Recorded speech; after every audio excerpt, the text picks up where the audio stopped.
ছাব্বিশের নির্বাচন নির্ঘণ্ট প্রকাশের পর থেকেই তৃণমূল প্রচারে নেমে যায় এবং সেই প্রচারে নেমে প্রথম দিন থেকেই তারা যারা প্রচার করছে যে এ রাজ্যে বিজেপি ক্ষমতায় এলে মাছ মাংস খাওয়া বন্ধ হয়ে যাবে, বিক্রি করতে হবে না, কার্যত বাঙালি অস্মিতাকে সামনে রাখছেন।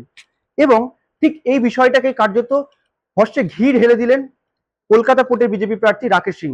নববর্ষের দিন একদম বাঙালি সাজে ধুতি পাঞ্জাবি পরে হাতে মাছ নিয়ে তিনি কিন্তু এই প্রচারে ঘি ঢেলে দিলেন। এই বিষয়ে তিনি কি বলছেন বা বারংবার যে তৃণমূল অভিযোগ করছে যে এ রাজ্যে বিজেপি এলে মাছ মাংস খাওয়া বন্ধ হয়ে যাবে, সেই বিষয়ে তিনি কি বলছেন? দাদা, প্রথমে আপনাকে ভিশন প্লাস নিউজ এ স্বাগত। Thank you. যে জিনিসটা বলছি যে বারংবার বিজেপি যে তৃণমূল যে প্রচার করছে যে এ রাজ্যে বিজেপি ক্ষমতায় এলে মাছ মাংস খাওয়া বন্ধ হয়ে যাবে, বাঙালিদের উপর অত্যাচার নেমে আসবে, কি বলবেন? এটা বাংলার জন্য আর বাঙালির জন্য খুবই দুর্ভাগ্য বিষয় কি একটা মুখ্যমন্ত্রী এই প্রচারে হাতিয়ার করেছে কি মাংস খাওয়া বন্ধ হবে, মাছ খাওয়া বন্ধ হবে। তো আমি বলে দিতে চাই, আমি এমনিও যখন বাড়ি বাড়ি নববর্ষ করতে গেলাম তো হাতে কাতলা মাছ নিয়ে আর সেদিন মাছ খেয়েছি আর মাছ খাইয়েছি মানুষকে। তো আমি বলতে চাই কি এইরকম কিচ্ছু নেই, জাতীয় জনতা পার্টি আসবে আর এখানে মাছ খাওয়া বন্ধ হবে, মাংস খাওয়া বন্ধ হবে। আমার মনে হয় এদের একটা মানে একটা বিমারি হয়ে গেছে কি মিথ্যা এমনি বলো 10 বার না 100 বার সেটা সত্যি হয়ে যাবে। আজকে গীতা পাঠের সময় দুটো ছেলে ওখানে পেটিস বিক্রি করছিল, যতটুকু আমি মনে করছি তাকে হাতিয়ার করে এটা মমতা ব্যানার্জি আর অভিষেক ব্যানার্জি প্রচার করতে চাইছেন যে একটা মুসলিম ছেলেকে পেটিস বিক্রি করতে জন্য, নন ভেজ পেটিস বিক্রি করতে জন্য মারা হয়েছিল। তাই এখানে মাংস খাওয়া বন্ধ হয়ে যাবে, মাছ খাওয়া বন্ধ হয়ে যাবে। উনি জানেন না কি পুরো ইন্ডিয়াতে অনেক জায়গা অনেক অনেক জায়গা বিজেপি সরকার আছে, কোথায় একটা মাছ খাওয়া হয় না, কোথায় একটা মাংস খাওয়া হয় না। উনি যেটা করছেন মানুষকে খালি বিভ্রান্তি করছেন, সেটা মানুষ মেনে নিতে পারছে না। এটা খুব সহজভাবে আমরা জিততে যাচ্ছি। কার্যত আপনি যে বলছেন আপনারা জিততে যাচ্ছেন, সেইটাকে কি ভয় পাচ্ছে বা সেটাকে ভয় পেয়ে কি মানুষের মনে একটা ভয় দেখানোর চেষ্টা করছে বিজেপির বিরুদ্ধে? না হলে এইসব ভাষা বলা হবে কি ডিজে হবে, হাত পা ভেঙে দিতে হবে, এইসব কোনোদিন হয়? আপনি যখন হাত পা ভাঙার কথা বা ডিজের কথা বলছেন, ঠিক যেদিনকে তারা প্রার্থী ঘোষণা করছেন তৃণমূলের তরফ থেকে, মুখ্যমন্ত্রী প্রার্থী ঘোষণা আগেই বলছেন ৪ঠা মের পর বিজেপি যারা করেন তাদেরকে পোস্টার বানিয়ে দিবে। গায়ে পোস্টার লাগিয়ে ঘুরতে হবে। কি বলবেন? মানে তো হুঁশিয়ারি দিচ্ছেন আপনাদের। এটা যখন হুঁশিয়ারি দিচ্ছেন, এবার উনি ওটাই একটা ফোন নিয়ে নি তারপরে করে নি। আপনি যখন ধুমকির কথা বলছেন, ডিজে বাজানোর কথা বলছেন, ঠিক সেই সময় দাঁড়িয়ে আমরা দেখতে পেয়েছি মুখ্যমন্ত্রী মমতা বন্দ্যোপাধ্যায় তিনি যেদিনকে প্রার্থী ঘোষণা করছেন, ঠিক তার আগে, প্রার্থী ঘোষণা আগেই তিনি বলছেন ৪ঠা মের পর বিজেপির প্রত্যেকটা প্রার্থী থেকে শুরু করে বলুন যারা কর্মী তাদেরকে গায়ে লাগিয়ে ঘুরতে হবে যে তারা হ্যাঁ, বিজেপি করে না। এটা কি হ্যাঁ, কার্যত হুঁশিয়ারি দেওয়া না এক প্রকার? এটা এসব দিন চলে গেছে। উনি যে ভাবছেন কি ফিরছেন, এসব দিন চলে গেছে। মানুষ 15 বছরে খুব তিতি বিরক্তি হয়ে গেছে। ভয় দিয়ে যদি কেউ চুপ আছে তার মানে না কি ও কিছু বলবে না।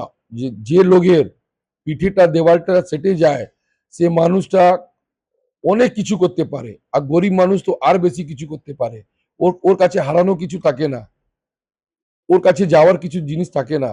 তো আমি মুখ্যমন্ত্রীকে বলবো আপনি এইসব নোংরামি আর এইসব ভাষা, সন্ত্রাসী ভাষা বন্ধ করুন। আর এসব বললে লাভ নেই আপনার।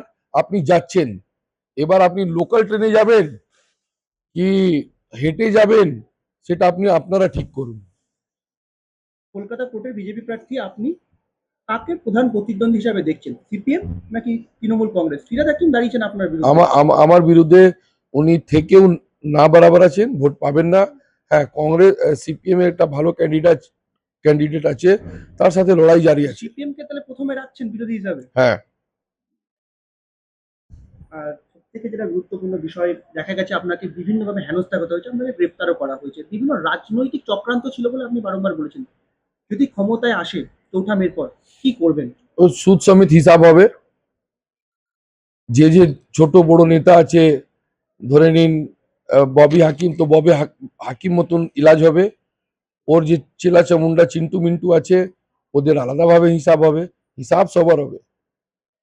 আমার যেটা সব থেকে গুরুত্বপূর্ণ প্রশ্ন, যে এই মুহূর্তে মমতা বন্দ্যোপাধ্যায় বিভিন্ন জায়গায় দেখা যাচ্ছে অমিত শাহকে যেমন কটাক্ষ করছেন, ঠিক তেমনি আপনাদেরকে সাপের সঙ্গে তুলনা করছেন। আপনারা সাপের মতো, সাপকেও বিশ্বাস করা যায়, দুমুখো সাপ আপনারা এরকম বলছে আপনাদের, সেই হ্যাঁ বিষয়গুলো হ্যাঁ, কিভাবে তো দেখছেন? একটা সময় ছিল কি মাননীয় মুখ্যমন্ত্রী মমতা ব্যানার্জি বিজেপি হাত ধরে আজকে এত দূর এসছেন, আর অটল বিহারী বাজপেয়ীকে আর নিজে বাড়িতে ডেকেছিলেন। তো উনি এখন যে বিজেপি খারাপ বিজেপি একটা ভালো বিজেপি, তো আমি বলছি মাননীয় মুখ্যমন্ত্রীকে যে আপনার জোন বিজেপি ভালো লাগে তাকে আপনি সারেন্ডার করিয়ে দিন নিজের চেয়ারটা, আর আপনি চলে যান এখান থেকে।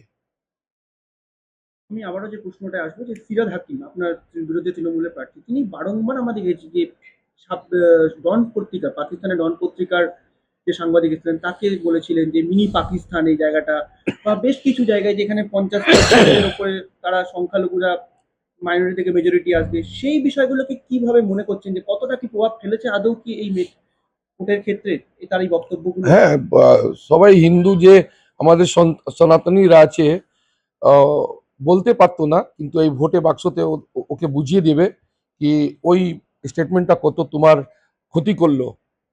মানুষের একটা বিচার, নেতাদের একটা ক্যারেক্টার, নেতাদের একটা বক্তব্য নিয়ে অনেক কিছু ফলো করে কর্মীরা, এলাকার লোকরা, তো এরা এই সব শেখাবে, মার দাঙ্গা, ফলস কেস, এসব এরা শেখাবে।